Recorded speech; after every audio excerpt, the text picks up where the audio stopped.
Okie do. We're getting back online. We had a little bit of issues, but we are here again. Let me see if I can give Peleg the stage. Are you here, Peleg? Hello, Hello, how are you? I'm good. I could, yeah, I was waiting in the waiting room. I don't know what happened, but sometimes I couldn't add any more participants. So we fixed it in the back end, I think, and now everything works again. So Okay, great to cool. have you with us. Thank you. Thank you for having me. Where are you from? Israel, currently based in Tel Aviv. Wow, amazing. How is life in Yep. Israel these days? It's not that bad. The winter got a late start now in February, but now we're getting enough rain, and it's looking better. Cool, very cool. Okay, yeah, I would like to give you the floor. Do you have some slides with you that you want to share? Yeah, that's right. Just a second. Yeah, I'm sharing my screen if you can see it. Yes, we can see it. Okay, very good. Shade, green up and cooling down cities. That's right. Amazing. Well, we'll get back to you after your presentation. Good luck. Thank you. Okay, so hello everyone. We are BioShade, and we are aiming to increase the vegetation cover in the urban environment in order to cool it down. So basically, the problem that we are solving in BioShade is to mitigate the urban heat island effect, which basically means that the cities we are living in today are getting hotter and hotter each and every year, and this is due to intense human activities. While the city is getting denser and more urbanized and getting hotter, it means that the pollution is rising, the air pollution, also the carbon emissions are increasing, and we are getting a lot more extreme heat waves, 3 times as more than previous decades. And it means that the urban livelihood is being impacted negatively due to this effect, and we're trying to solve all of the negative effects of this urban heat island problem. Basically, the best solution in order to solve the UHI problem is to green up the city. And this is because plants and vegetation have intrinsic qualities. They can create a cooler microclimate around them. How they are doing it? So through the process of photosynthesis, basically they evaporate large amounts of water, the atmosphere, and then this process is energy demanding, and by that we get decrease in temperatures in the urban environment. So basically, if you are sitting under a tree, and the tree is providing shade, but also it evaporates large amounts of water, up to 400 liters a day, in order to do the photosynthesis, and then it also creates a cooler microclimate around it, also improvement in air quality and overall livelihood around vegetated areas. And today, cities around the world have around 15% vegetation cover on average, and this is not enough. Why isn't it enough? Because the recommended amount by the World Health Organization is around 30%. And it means that every citizen and resident in urban areas and in big cities should have access to a green space at least 300 meters from their home. And by that, we are increasing micro mobility, walkability in the city, and less, transportation, transportation, and less use of air cooling. And this cycle of cooling your home and then emitting all of the carbon and also the heat back to the urban environment, urban atmosphere, it's a never-ending cycle, because you are cooling your home and then you get the environment hotter, and then the environment is getting hotter and hotter, and you want to cool your home or your car using the AC. So we are trying to break the cycle by introducing more vegetation cover to the city and the urban environment. So basically, by increasing from 15 to 50% in a neighborhood, we can get a 7 degrees Celsius decrease in urban heat stress on average, and save millions of dollars on electricity costs, again, on air cooling expenses, reducing the carbon emissions in the urban environment, and improve the air quality. And we think that increasing vegetation cover for cities is a must-go goal in order to reach net zero for the urban environment. So basically, the SDGs we're targeting is to upgrade the real estate infrastructure and make it more sustainable. So also implementing vegetation cover in buildings and in other urban property management facilities, and then reduce the environmental impact of cities, as I said, with transportation and with air cooling on buildings, and then increase the walkability and micromobility, and provide the universal access to green spaces as the recommended amount. And this is basically a goal to turn cities and communities more sustainable by having more green space access close to them. And basically integrated climate change measurements like carbon fixation, carbon sequestration by the vegetation, and also the air quality improvement around our solution. So this is our solution in BioShade, creating autonomous green infrastructure, which is increasing vegetation cover at scale in the urban environment. Basically, it is powered by hydroponics, AI, and IoT technologies. It is fully automated and optimized for zero maintenance, as low maintenance as possible. It is actively cooling, providing actively cooling biological shade, which decreases the temperatures around it in around 10 degrees Celsius. It creates a climate insights around the system. So as I mentioned, carbon fixation, H2O savings, and energy savings. And we increase the growth rates for our specific urban plants, and we can vegetate large areas in a short amount of time. So it means instead of waiting for a tree to grow at around a full canopy, which is around 10 square meters, and you would have to wait between 7 to 10 years, you can implement this kind of a solution and provide biological shade just in terms of months instead of years. And then once the tree's gonna be fully grown, they can, take over, basically. So basically, we are mapping out the data and automation process throughout the system, and we can know in each and every given moment what is the plant's health status. And then if there is any problem with the plants, we're providing them with the best optimal conditions in order to ensure survivability and also ensure the optimal growth rates around the system. This is our MVP in Dizengoff Center. It's a commercial, first commercial shopping center in Tel Aviv. And basically there is an open roof. And we collaborated with the management there and offered them a green biological shade. And this was the first MVP of BioShade. And we could provide 10 square meters of biological shade in just 5 months' time.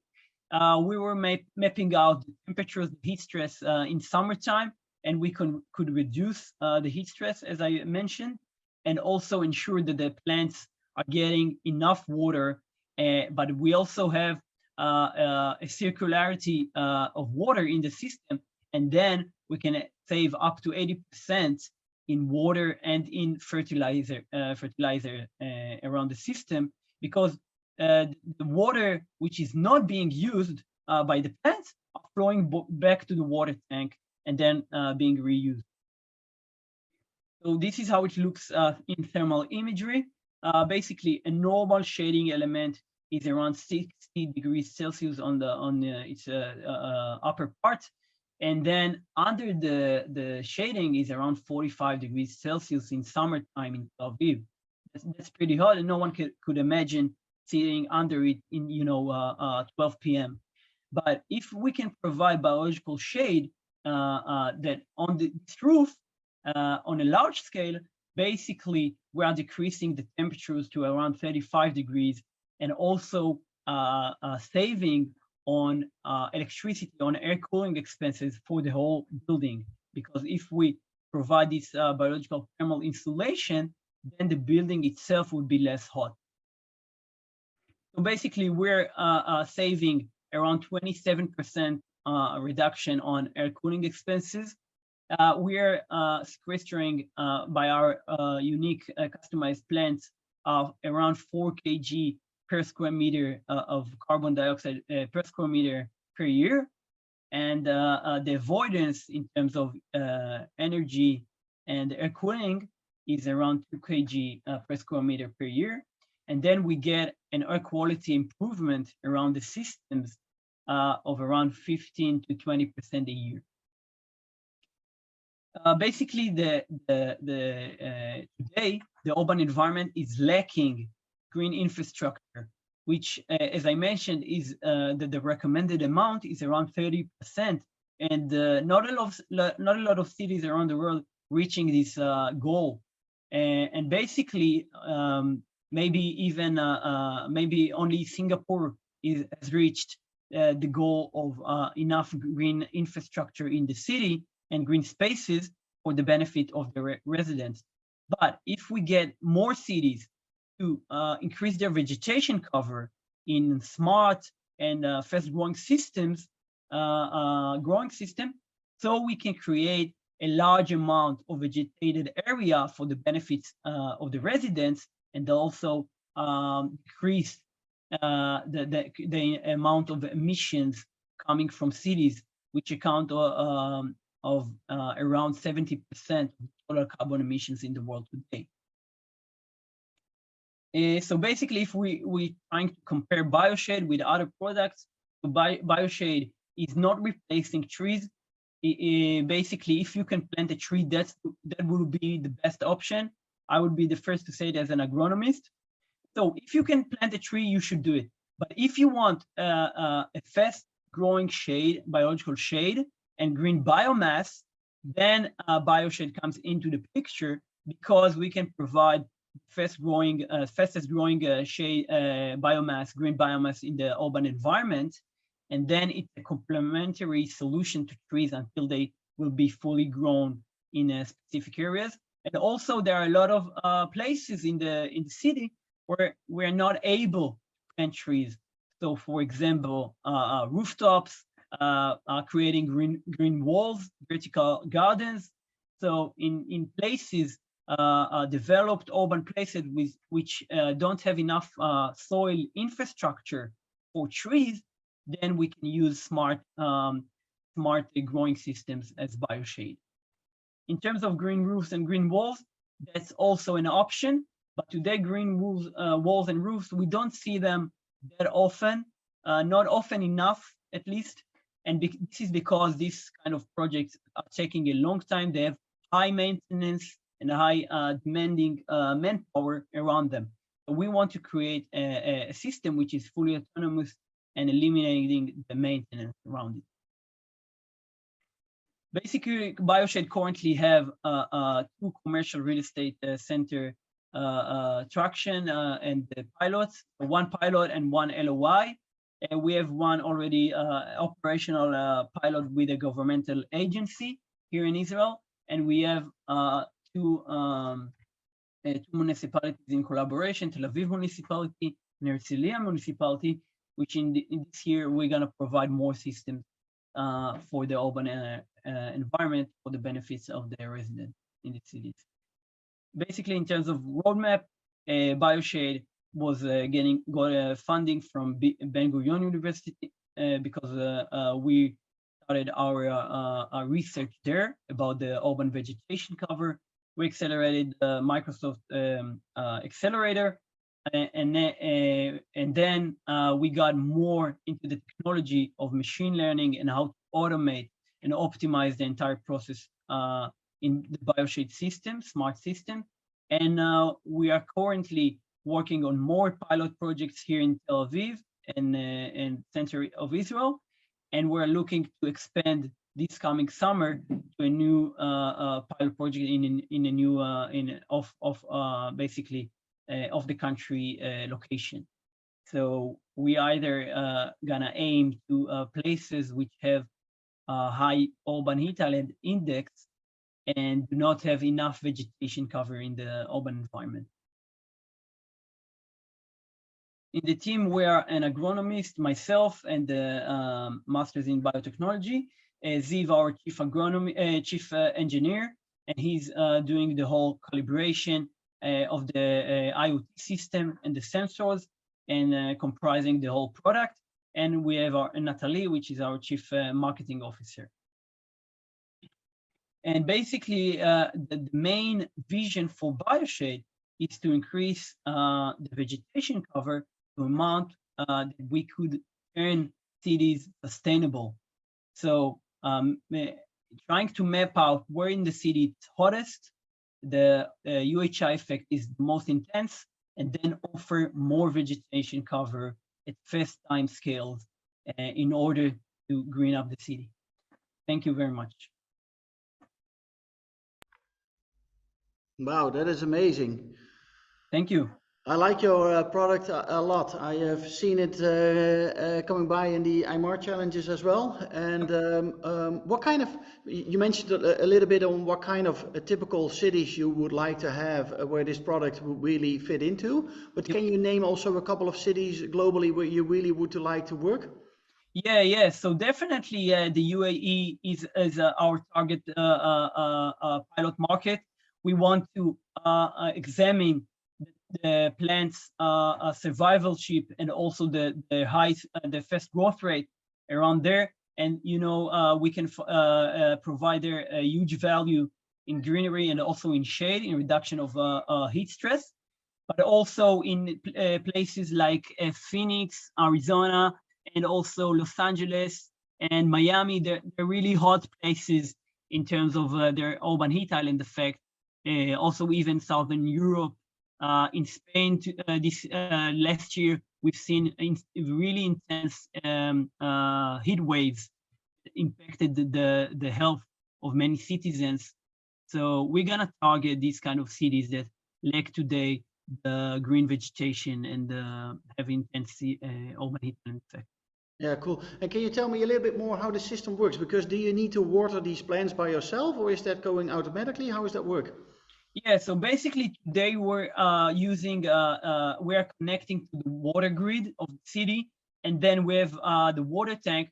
And once the water tank is depleting a bit, there is a constant flow. But then we can control the composition of the water of our water tank. So basically the fertilization composition, concentration, acidity of the water, and the temperature of the water in order to supply plants with best optimal conditions to create the fastest growth rate.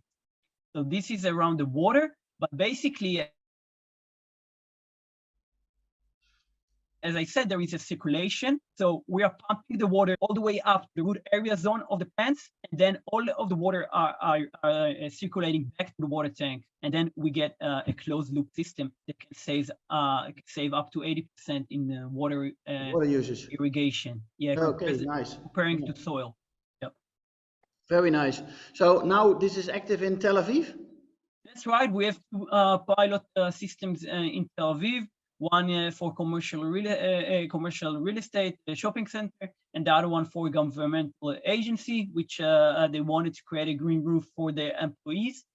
So basically, now we are collecting the data, the climatic data around the system, and trying to optimize our agronomic models around it, and also training the machine learning protocol in order to automate the entire process.